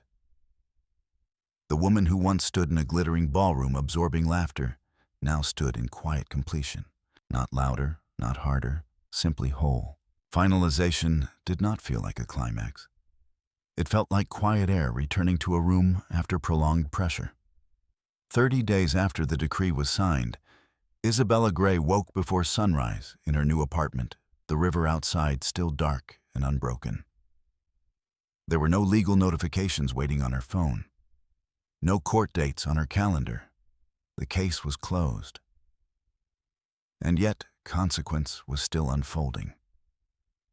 At Henry Caldwell's firm, The forensic audit had not disappeared simply because the divorce was finalized. Asset restructuring required compliance filings. Financial institutions had flagged the layered transfers. Not illegal, but scrutinized. In industries built on trust, scrutiny lingered. Henry's name no longer traveled with effortless ease through conversations. It paused. It invited context. During a quarterly partner meeting, a senior executive asked him directly any residual exposure from the restructuring. Henry answered evenly, personal matter resolved, but he felt the difference. The room did not laugh with him anymore. It measured him. Meanwhile, Isabella's promotion became official. Victoria Bennett announced it at an internal leadership session. Effective immediately, she said, Isabella Gray will serve as head of regulatory integration for Project Orchid and all subsidiary compliance structures. The room responded with nods, not exuberant applause, but solid acknowledgement. Daniel Brooks leaned over and murmured, "Long overdue." Isabella did not allow pride to expand beyond proportion. "Thank you," she said simply, when Victoria invited her to speak. She did not mention the divorce. She did not reference personal upheaval. Her authority rested on structure, not narrative. Several weeks later, the Whitman Foundation hosted another fundraising gala. Different venue, similar atmosphere. Glass chandeliers, tailored suits, polished floors. Isabella received the invitation without hesitation. She attended. This time she arrived alone. The room noticed, but not in the way it once had. Lauren Mitchell approached first. "You look well," Lauren said warmly. "I am," Isabella replied. Daniel joined them. "Glad you came," he added. "You belong here." She nodded once. The orchestra tuned softly near the stage. Conversations rose and fell. There was no Henry at her side, no commentary, no orchestrated humor at her expense. And something else was different.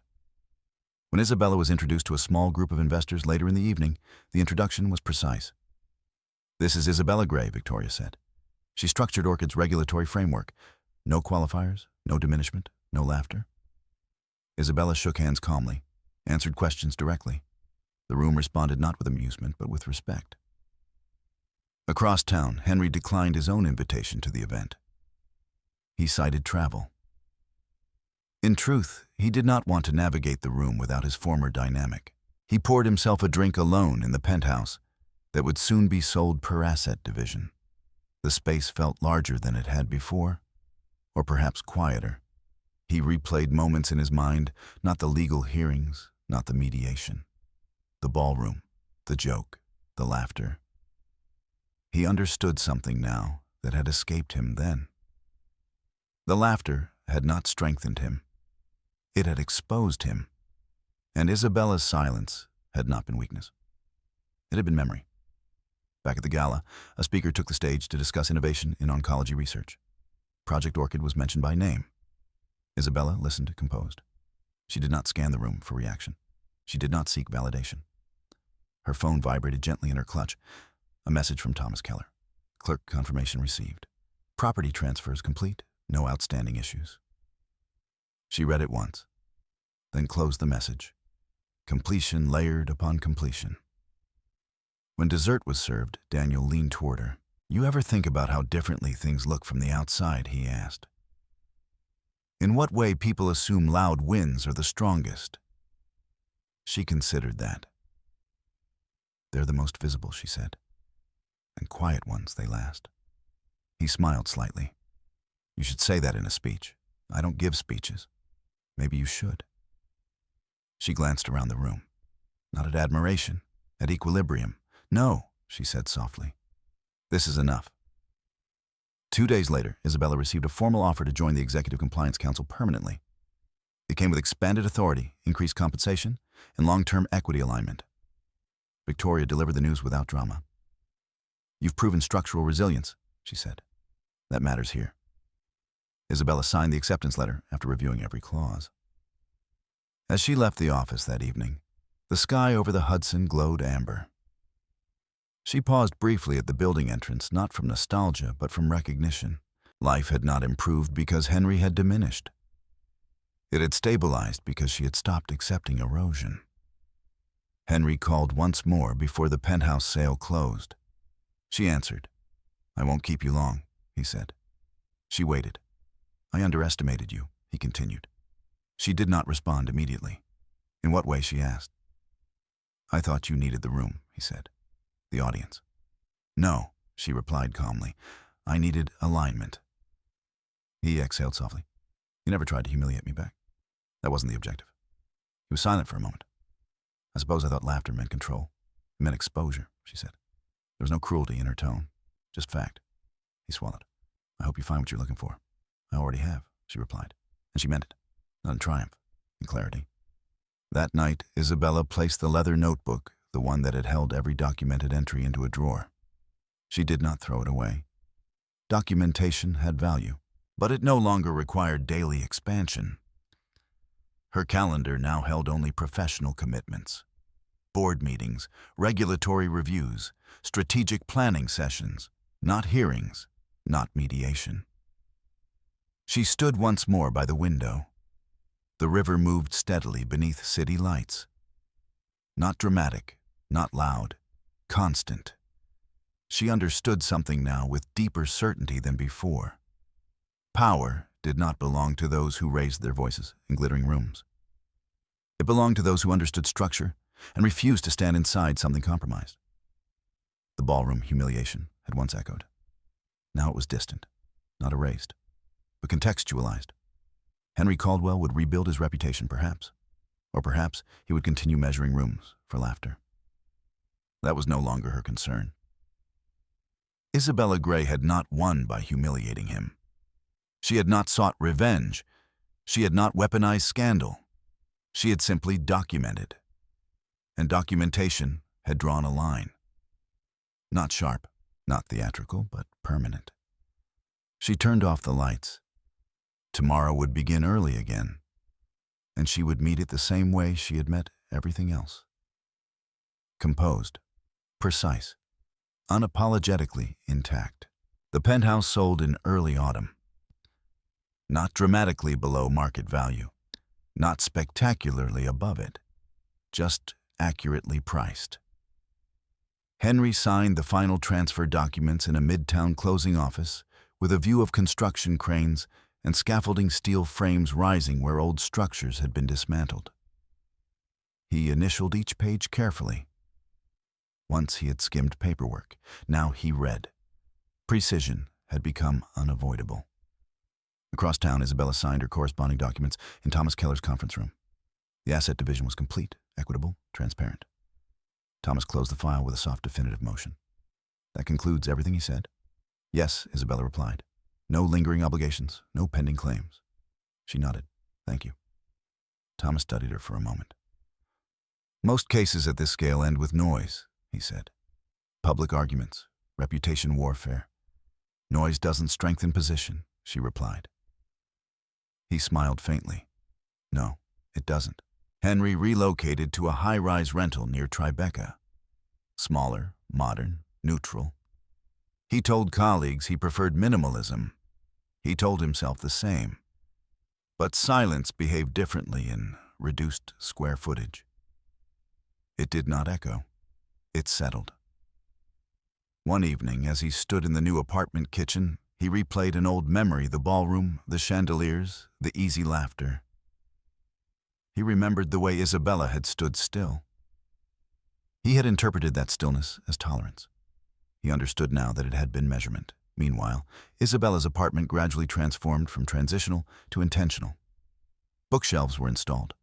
A small writing desk positioned near the window. A framed abstract painting leaned against the wall before being mounted precisely. There was no rush, no frantic reinvention, just deliberate placement. Project Orchid's integration moved smoothly under her leadership. Regulatory filings were approved without complication. Internal audits revealed no structural weaknesses. Victoria called her into the office one late afternoon. "The board has noticed," she said. "In what way they see stability?" Isabella absorbed that. Stability was not glamorous. It did not trend. But it endured. There's talk of expanding your role beyond Orchid, Victoria added. Cross-portfolio oversight. I'm prepared, Isabella replied. Victoria nodded once. I know. Henry's professional world adjusted around him subtly. He was still capable, still articulate, still financially literate. But the informal aura of untouchable confidence had thinned. At a private investor dinner, someone made an offhand remark about keeping personal matters separate from capital. The comment wasn't directed at him, but it lingered. He smiled through it. He no longer joked about appearance, no longer diminished for effect. Charm, he had discovered, could not repair documentation. Several weeks later, Isabella attended a smaller industry symposium in Washington, D.C. No chandeliers, no spectacle, just long tables, structured panels, and detailed presentations. She spoke briefly during a compliance discussion. Her tone was even, her language exact. Afterward, a young associate approached her. How do you stay composed when things get personal? The woman asked quietly. Isabella considered the question. You separate structure from emotion, she replied. Then you correct the structure. The associate nodded thoughtfully. That sounds simple. It isn't, Isabella said, but it's possible. Back in New York, the final administrative confirmation of her divorce decree arrived by mail. Not the dramatic court copy, just certified confirmation of filing completion. She placed it inside a folder labeled Closed. Then she stood by the window again. The river had shifted color with the season cooler, now steel gray instead of gold. Nothing about her life felt explosive. There was no cinematic surge of freedom. There was alignment. Her schedule was full, her reputation intact, her finances stable, her home quiet. Quiet, she realized, was not emptiness. It was equilibrium. Henry called once more, unexpected brief. I'm not asking for anything, he said when she answered. I just wanted to say, I understand now. She did not rush him. You understood structure better than I did, he continued. I thought visibility mattered more. It depends on what you're building, she replied. He exhaled softly. I hope you find someone who appreciates that. I appreciate it, she said calmly. He paused. I suppose that's the difference. Yes, she agreed. There was no anger in her voice, no invitation either.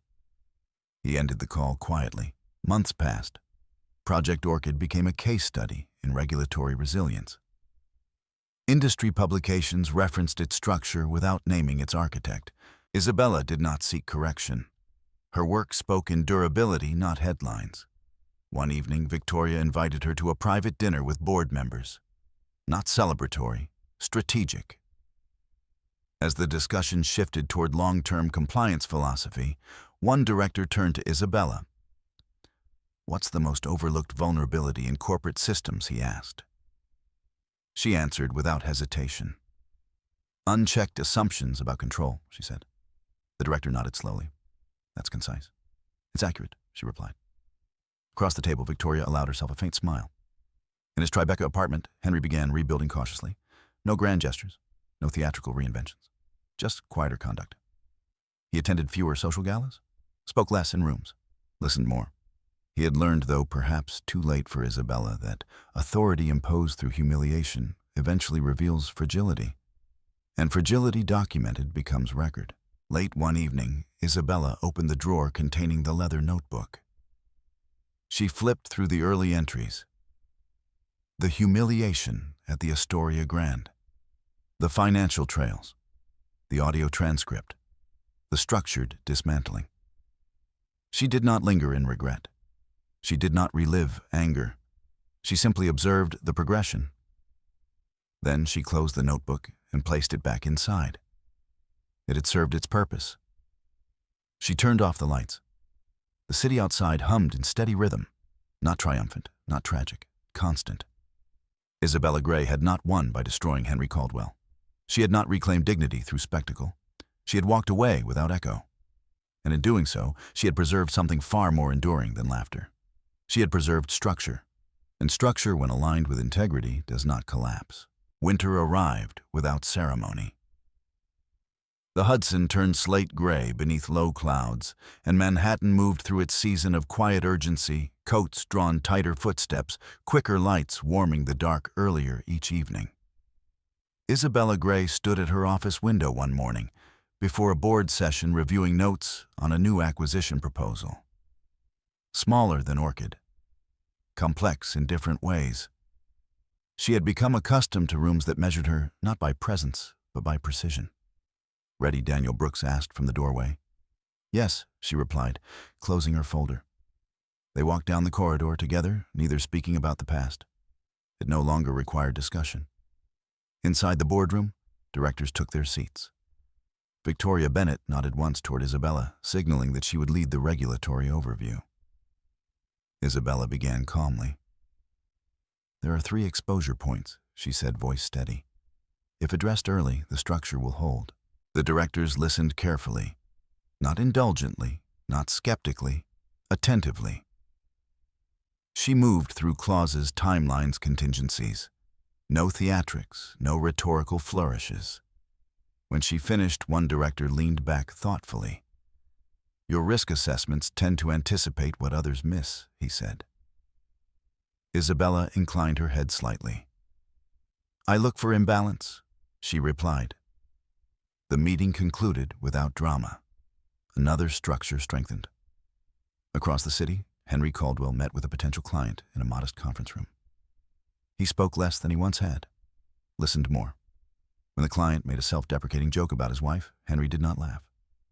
He simply redirected the conversation. Something had shifted in him, not loudly, not nobly, just quietly. Experience had recalibrated him. That evening, Isabella attended a small industry dinner. No grand ballroom, no chandeliers. Just a private dining room with low lighting and deliberate conversation. She sat beside a federal compliance advisor who asked thoughtful questions. "You've navigated complex structures," he said, "corporate and personal." She did not flinch at the implication. "Both respond to clarity," she said. "And emotion is real," she replied. "But it doesn't repair structure." He nodded slowly. "I imagine that requires restraint. It requires timing." Later, as the dinner concluded, she stepped outside into cold air. Her phone vibrated with a message. Unknown number. She opened it. "You handled everything with dignity. I hope you're well." No signature. But she recognized the cadence. "Henry." She read the message once. Then she typed a simple response. "I am." She did not elaborate. She did not reopen dialogue. Closure did not require commentary. Back in her apartment, the river reflected winter lights in muted lines. She set her coat down, removed her gloves, and walked toward the desk by the window. On it rested a new leather notebook. Blank pages. Untouched. She opened it slowly. There was no need to document humiliation now. No need to map financial trails. No need to transcribe audio. But she wrote one line anyway. Structure first, always. She closed it. The lesson was not about Henry. It was not about revenge. It was not even about justice in the dramatic sense. It was about alignment. The night at the Astoria Grand had once felt like exposure. Now it felt like origin. Not because it defined her, but because it clarified her. Henry had mistaken public laughter for dominance. She had mistaken silence for endurance. Both had learned differently. Weeks later, Isabella received formal confirmation of her permanent appointment to executive compliance oversight. Her name appeared in internal leadership communications. No exaggeration, no embellishment, just recognition of capacity. Victoria stopped by her office that afternoon. "You've built something stable," she said. "I protected what mattered," Isabella replied.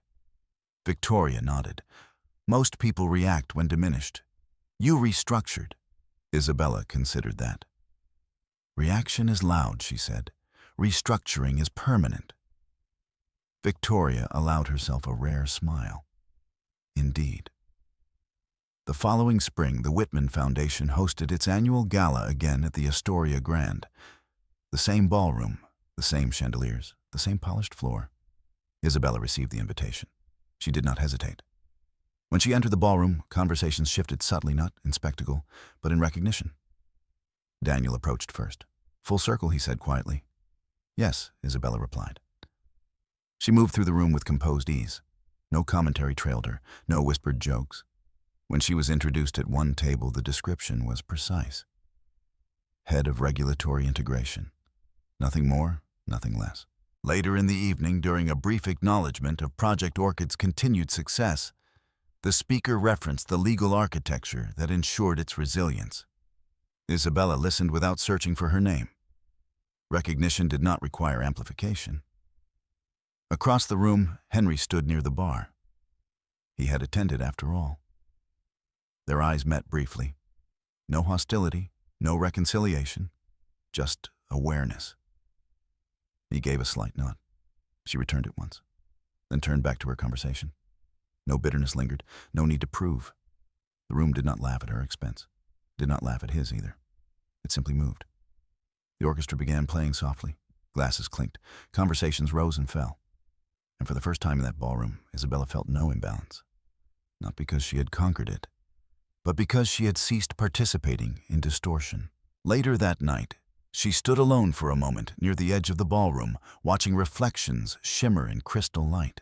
The memory of that earlier humiliation surfaced faintly. It no longer burned. It instructed. She understood now that dignity is not reclaimed by humiliating another. It is preserved by refusing to accept erosion. Henry had believed she would never leave. He had believed control guaranteed permanence. He had believed laughter secured position. He had been wrong. But she did not stand there in triumph. She stood in equilibrium. When she left the ballroom, the air outside was cool and steady. The city lights stretched across the river in quiet lines. Isabella walked toward her car without hurry. The door closed gently behind her. The night carried no applause, no dramatic score, just forward movement. And that was enough. In the end, there are no explosions when dignity returns. No applause when justice aligns itself quietly with fact. There is only steadiness. A woman who once stood beneath crystal chandeliers, absorbing laughter, now walks through the same rooms without distortion. She did not win by shouting louder. She did not heal by humiliating back. She documented. She prepared. She proceeded. And when the time came, she stepped away, with structure intact. If you've stayed with this story until now, you understand something important. Strength does not always raise its voice. Sometimes it simply refuses to bend. If this story resonated with you, you're welcome to leave a like, not for spectacle, but for clarity. Tell me where you're watching from and what time it is in your corner of the world. I read every comment. And if you believe quiet strength deserves a place in a loud world, consider subscribing. There are more stories like this, stories where justice speaks without shouting,